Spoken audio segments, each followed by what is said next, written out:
Well, to get to Ladakh, you have to cross the main Himalayan range, which means a very long walk. Our walk started at Gulhar, a little village in the valley of the Chenab River, and there we hired mules to carry our baggage for the first few days of the journey.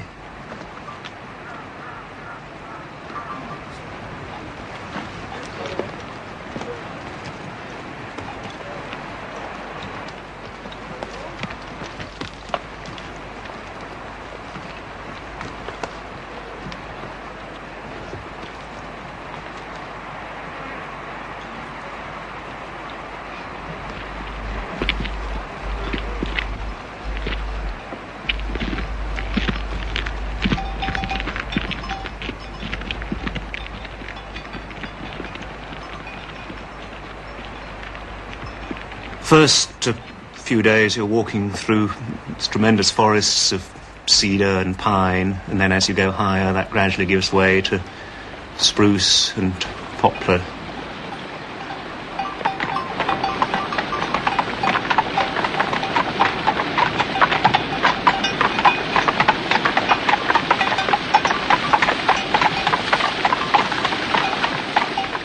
You're climbing up along the sides of the rivers. You're never away from the sound of rushing water. You continually have this roaring in your ears.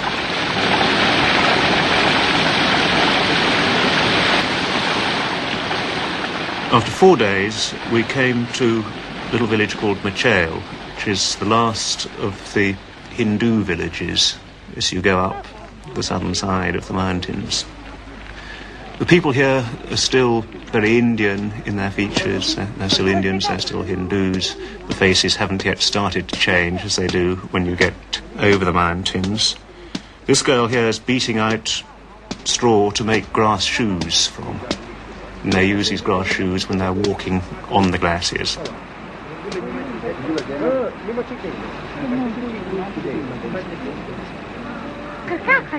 We were walking through the village and suddenly find lots of bees buzzing around. We looked a bit more closely and found set into the sides of the houses, they're beehives.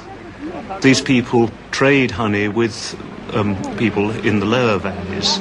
They'd take honey down on the backs of pack sheep, and they'd sell some of the sheep and the honey, and trade it in return for rice.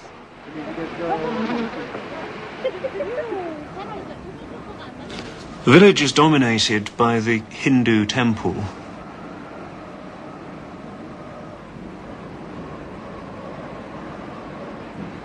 The fronts of these temples are carved with all manner of strange devices. The main theme of the carvings on this one appears to be snakes.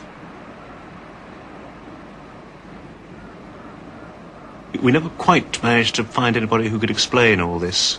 It's all very mysterious to us. All the work in the fields is done by the women. You'll never see men doing this kind of things. These girls are weeding a field of millet.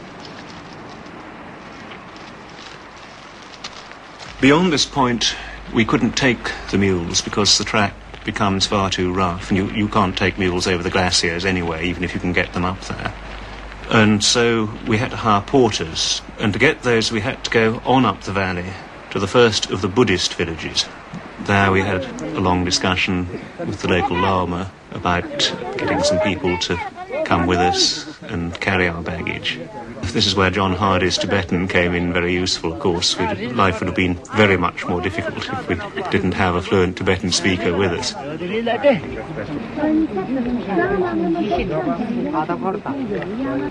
So next day we got everything packed up, sorted out into loads, and set off up the Butna Valley. Once we got to about 12,000 feet or so, we were right up above the tree line. The last sort of few scrubby trees disappeared behind us. To begin with, the walk was over fairly level ground, but after a couple of days we started climbing up very, very steeply, and once you're above 13,000 foot, you really do begin to notice the lack of oxygen, and particularly if you're carrying a heavy load, you move very, very slowly indeed. Because the valley is so sparsely populated, we hadn't been able to find enough able-bodied men to carry all our loads, so we were still left carrying sort of 45, 50 pounds ourselves. And you really do feel it after a while, particularly when you're not fully acclimatised. Of course, once you've been up at those altitudes for rather longer, then it's not so hard work, but to begin with, it's very hard work indeed. We'd usually stop at midday each day and have a little bit of a meal. In our case, to begin with, this was packets of soup or something of that kind. But the porters would bring out a bag of tsampa, sort of barley flour, and you just mix that up with water and eat it in a sort of cold and soggy lump. It's an acquired taste, but we acquired it ourselves after a while. That and Tibetan tea, the traditional green tea with lumps of rancid butter floating around with it. At the edge of the glacier, we found these incredible great blocks of stone perched on pillars of ice, a little thing like an enormous mushroom sticking up out of the ice.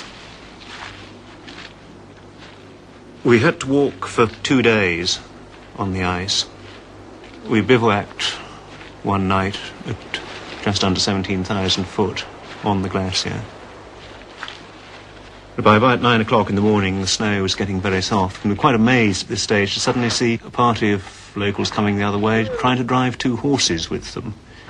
Zanskar, the Zanskar Valley, just on the other side of the mountains, is famous for its horses. And these people had come over from the southern side of the mountains to buy a couple of horses and try to take them back. How they ever got them up the northern side of the pass, heaven only knows. They were really having a hard time of it at this stage. We found we were sinking thigh deep into the snow, and of course a horse's hoof just goes straight down.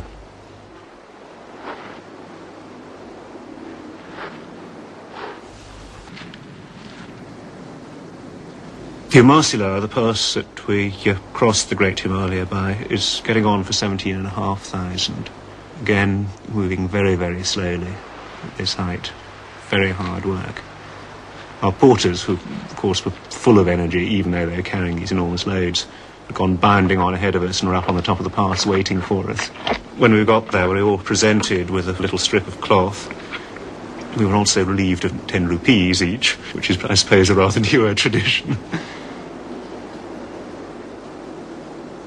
It's traditional, when you're crossing a pass, to make some sort of offering at the top. Sometimes you just add a stone to the cairn, or sometimes you tie a white scarf to something on the top. Looking down the far side of the pass, there's a very steep snow and ice slope, about 1,000 foot, leading down onto the glaciers on the other side.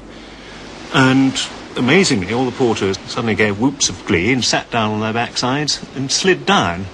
Just below the snow line on the other side, you do get a certain amount of vegetation dependent on meltwater from the snowfields. Himalayan blue poppy, wild rhubarb, and all manner of alpine plants which you normally see in people's rock gardens back here.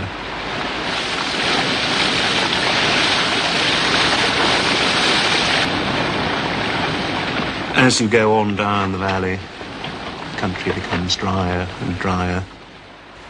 After 5 days without seeing any human habitation at all, we came to the first of the monasteries, Songkhla.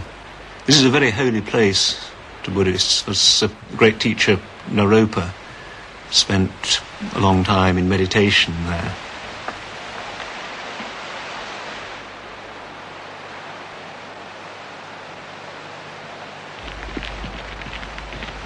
As we came out into the Zanskar Valley, we started to come across Mani walls. These are very important symbols of the Buddhist faith. The tops are covered with carved stones placed there by pilgrims. Usually they have mantras carved on them, most commonly Om Mani Padme Hum, but sometimes they have representations of gods or spirits instead. And there must be literally millions of these carved stones all over Ladakh and Tibet.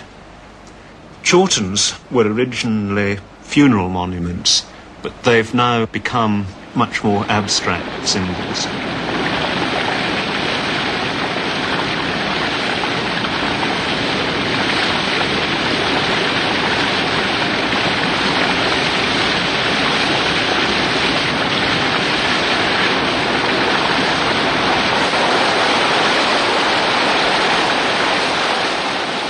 every mile or two there were side streams coming down into the main river. Some of these were quite difficult to cross.